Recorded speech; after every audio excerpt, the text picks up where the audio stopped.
Most men feared the old cabin on Black Pine Ridge. Ethan Cole rode toward it. That single choice would change the rest of his life. By sunrise the next morning, the entire valley would be talking about the mysterious Chinese woman the gunslinger refused to leave behind. Wyoming Territory. The first snow of the season had already dusted the mountaintops. Cold wind rolled through the pine forest, carrying the scent of cedar and smoke across the narrow mountain trail. Ethan tightened the reins as his bay stallion climbed over loose rocks. He had spent 3 days tracking a pair of horse thieves. Now, the trail had gone cold. Fresh hoofprints disappeared beneath frozen ground. Broken branches offered no direction. Even an experienced tracker eventually ran out of clues. Ethan wasn't surprised. Outlaws rarely made the same mistake twice. He sighed and rubbed the scar across his left hand. The mark had followed him for nearly 10 years. A reminder of the ambush that had taken his younger brother. Since that day, Ethan had stopped believing in permanent homes. He traveled where work led him. Collected bounties. Escorted wagons. Protected ranchers crossing dangerous country. Stayed long enough to earn his pay. Then disappeared before anyone learned too much about him. It was easier that way. No promises. No attachments. No goodbyes. The afternoon sky darkened without warning. Heavy clouds rolled over the mountains. Snowflakes drifted through the trees. His horse suddenly slowed. Its ears pointed forward. Something had caught its attention. Ethan followed the animal's gaze. Smoke. A thin gray ribbon rose above the treetops. Someone was living up here. That made no sense. Black Pine Ridge sat nearly 20 miles from the nearest settlement. Winters were brutal. No trader came this far unless absolutely necessary. Curiosity quietly replaced caution. He guided the horse toward the smoke. The trail narrowed until branches brushed against his shoulders. After another 15 minutes, the forest opened into a small clearing. There, resting beneath towering pines, stood an old log cabin. Its walls had weathered decades of mountain storms. One window had been repaired with mismatched boards. A tiny vegetable garden slept beneath fresh snow. Bundles of firewood were stacked with remarkable care. Nothing about the place suggested abandonment. Everything suggested determination. Ethan climbed down from the saddle. He tied the horse to a nearby fence post. Before reaching the porch, he noticed something unusual.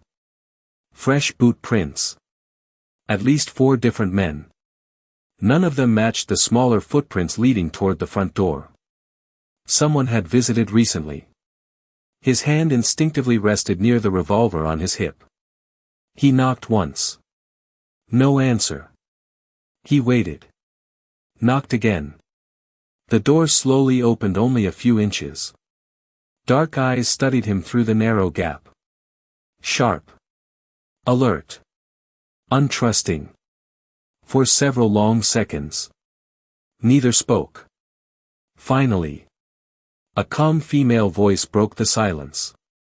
"You've been standing in the snow long enough. You should come inside." The English carried only the slightest trace of an accent. Clear. Confident. Unexpected. Ethan stepped into the cabin. Warm air wrapped around him immediately. The room surprised him. It was modest. Yet every object had its place. Books lined a rough wooden shelf. A cast-iron kettle simmered over the fire. Fresh bread cooled beside the window. A folded silk cloth covered the dining table. Nothing expensive. Everything carefully maintained. The woman quietly closed the door. She appeared no older than 25. Long black hair rested over one shoulder. Her simple cream-colored dress had been repaired several times with neat stitching. Despite the cabin's isolation, She carried herself with remarkable grace. Not like someone hiding from the world. More like someone raised to expect dignity no matter where she lived. She noticed Ethan observing the room. "I'm sorry. I don't receive many visitors." He removed his hat. "Ethan Cole." She inclined her head politely. "Lin Yu." He expected the conversation to end there. Instead, she walked toward the stove. "I've just made tea. Would you like some?" The question caught him off guard. Most strangers pointed rifles before offering tea. He accepted the steaming cup. The aroma filled the room. It wasn't coffee. It wasn't anything he'd tasted before. "This is excellent." A faint smile crossed her face. "My father always said good tea should make people forget long journeys." The moment she mentioned her father, the smile disappeared. She turned back toward the fire. As if she had revealed more than intended. Ethan chose not to press.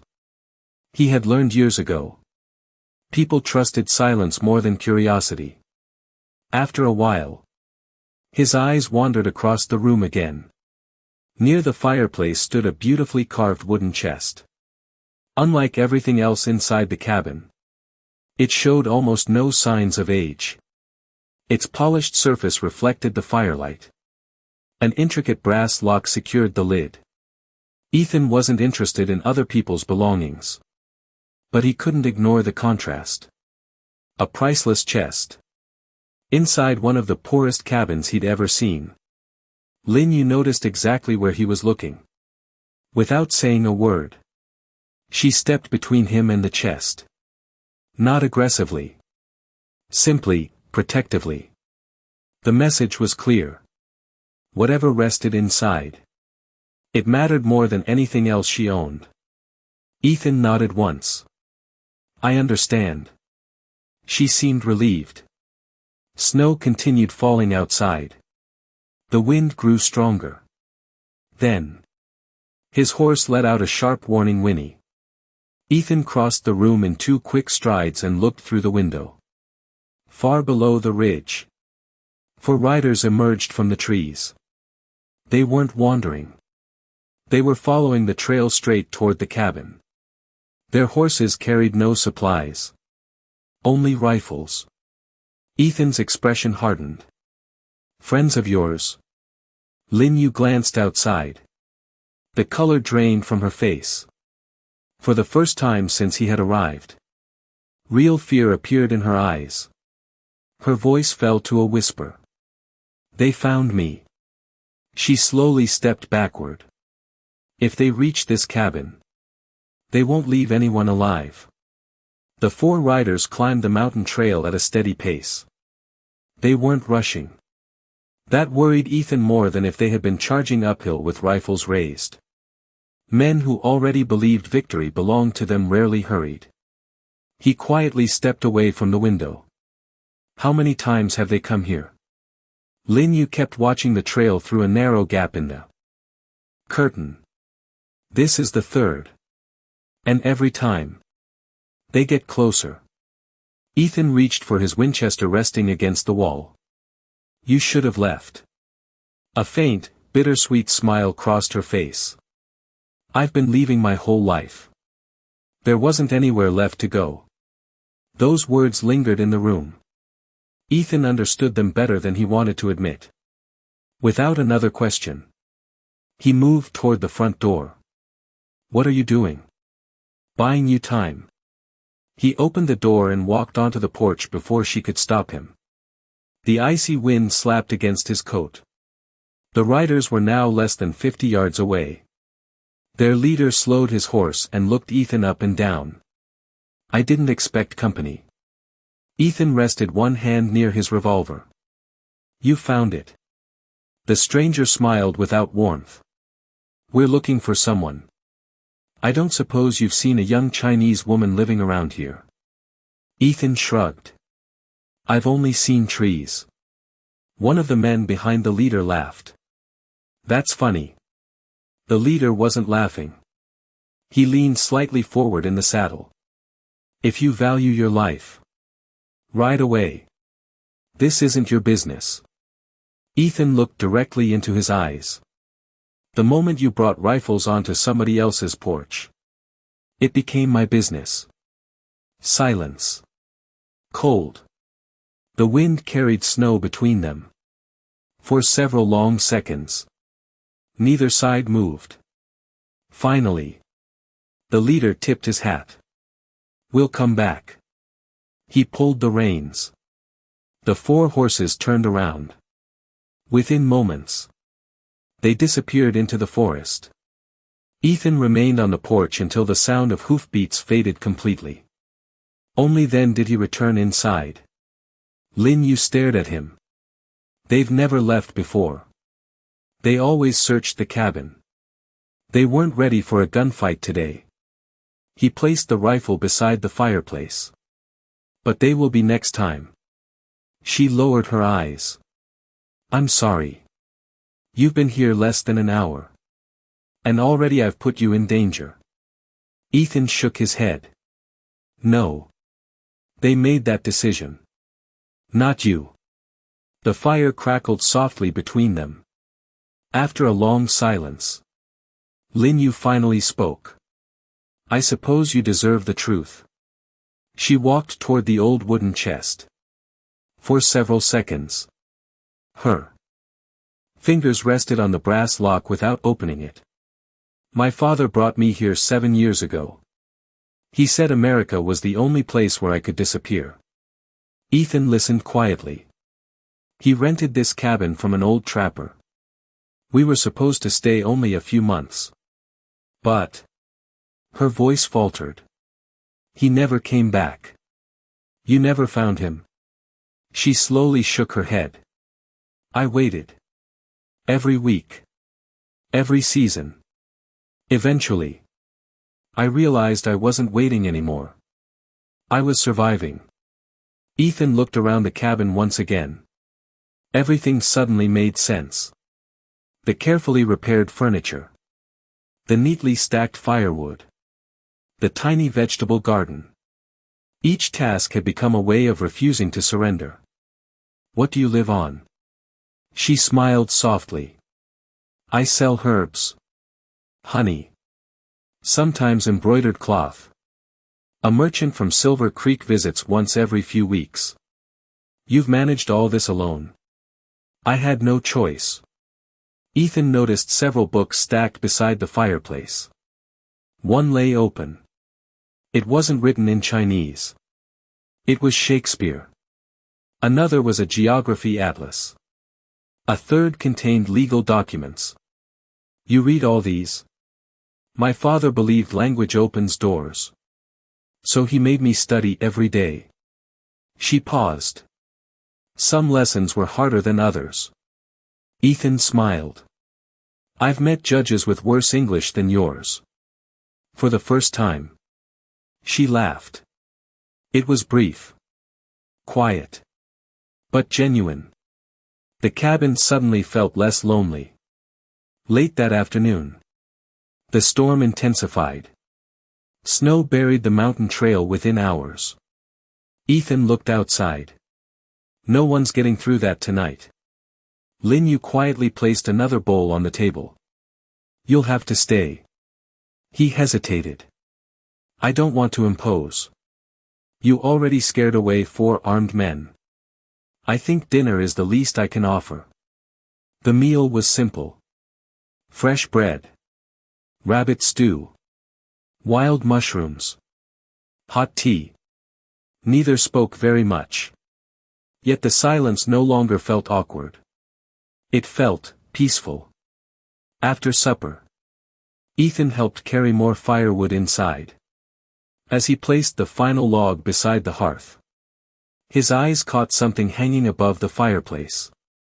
A faded watercolor painting. It showed a young girl standing beside an older gentleman wearing elegant, traditional clothing. The little girl looked unmistakably like Lin Yu. The gentleman rested one hand on her shoulder. His expression carried quiet pride. My father painted that. She noticed Ethan studying it. He wasn't a professional artist. But he said memories fade unless someone preserves them. Ethan stepped closer.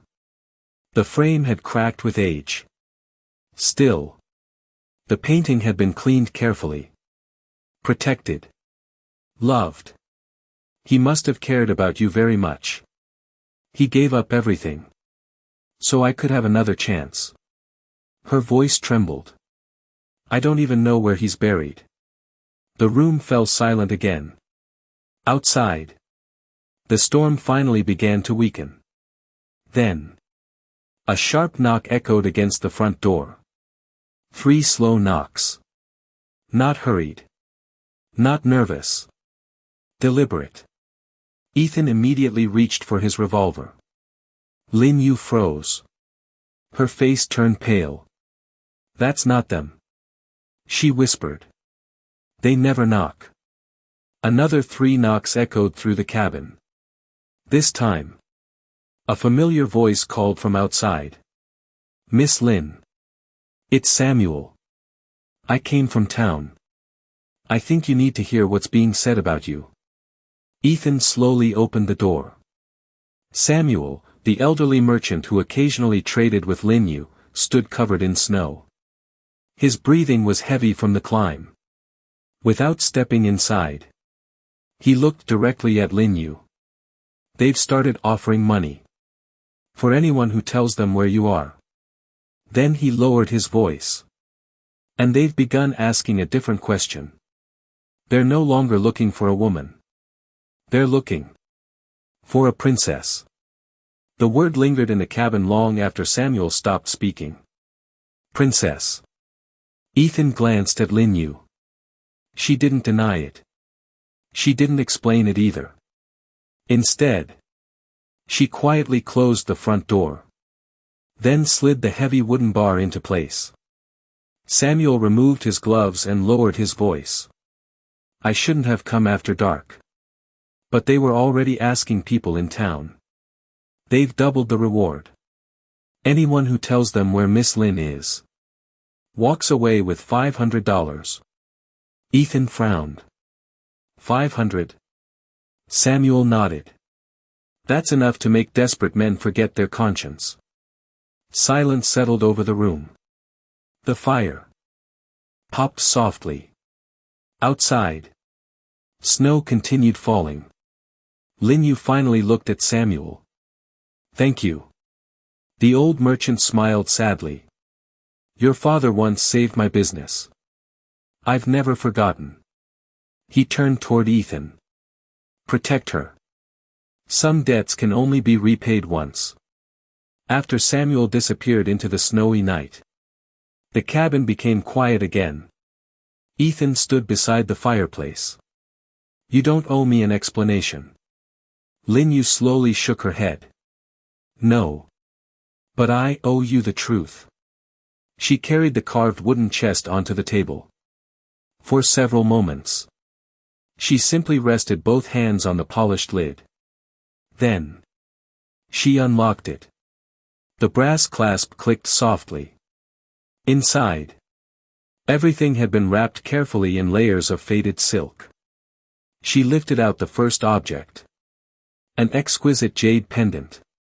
Unlike ordinary jewelry, its center carried an intricate dragon carved with extraordinary precision. Even Ethan, who knew almost nothing about Chinese history, could tell it wasn't something an ordinary family would own. Next, she unfolded several aged letters. Their paper had yellowed with time. Finally, she removed a small jade seal. Its surface reflected the firelight like green glass. Ethan looked from the seal to Lin Yu. Those men came for this. She nodded. My father told me never to let anyone take it. What is it? A family seal. She hesitated. One that belonged to my grandfather. Ethan waited patiently. My grandfather served inside the imperial court. When the empire began falling apart, power became more dangerous than wealth. My father believed someone wanted this seal because they thought it proved ownership of hidden assets that disappeared during the chaos. She smiled faintly. The truth is much less exciting. It represents responsibility. Not riches. Ethan leaned back. So everyone is chasing a story that isn't real. Exactly. And stories have started more wars than facts. She carefully placed the seal back into the chest. My father brought me to America because he believed no one would continue searching across an ocean. For several years. He was right. Her smile slowly disappeared. Then someone discovered we were still alive. Ethan studied her expression. Who? I don't know. But whoever they are. They've never stopped. The room became quiet once more. Ethan picked up one of the letters. May I? She nodded. The handwriting flowed elegantly across the page. Although Ethan couldn't read every Chinese character. One paragraph had been translated into English beneath it. If you ever lose your home, protect your kindness before your title. A crown can be stolen. Character cannot. Ethan slowly folded the letter closed. I think your father was a wise man. He was. And I still couldn't save him. Before Ethan could answer. A loud crack echoed outside. Both turned instantly. Another sound followed. Wood breaking. Someone had cut through the rear fence. Ethan extinguished the lantern nearest the window. The cabin darkened. He moved silently toward the back room. 3 shadows crossed outside. Not 4 this time. 3. Moving carefully between the trees. One carried a lantern covered with cloth. Another held a rifle. The third stopped near the stable. They're checking the horses. Ethan whispered. Lin Yu looked toward the chest. They know I'm still here. Ethan thought quickly. If they believe we're inside, they'll surround the cabin. He looked toward the narrow storage cellar beneath the kitchen floor. Can you fit down there? She nodded. I'm not leaving you. I'm not asking you to. I'm asking you to trust me. For a moment. Neither moved. Then she quietly reached for his hand. The contact lasted only a second. Yet somehow. It carried more meaning than either expected. I do. She disappeared into the hidden cellar with the chest. Ethan replaced the wooden hatch. Then scattered a rug across it. Moments later. A heavy fist pounded against the front door. Once. Twice. 3 times. No answer. The pounding stopped. A deep voice echoed through the night. We know she's inside. Open the door. And no one gets hurt. Ethan slowly cocked the hammer of his revolver. His eyes never left the entrance. The cabin fell completely silent. Then. A second voice spoke from outside. Calm. Confident. Almost amused. Be careful. The man inside isn't just another rancher. That's Ethan Cole. The fastest gunslinger west of Cheyenne. The footsteps outside suddenly stopped. For the first time. The hunters realized they might have chosen the wrong cabin.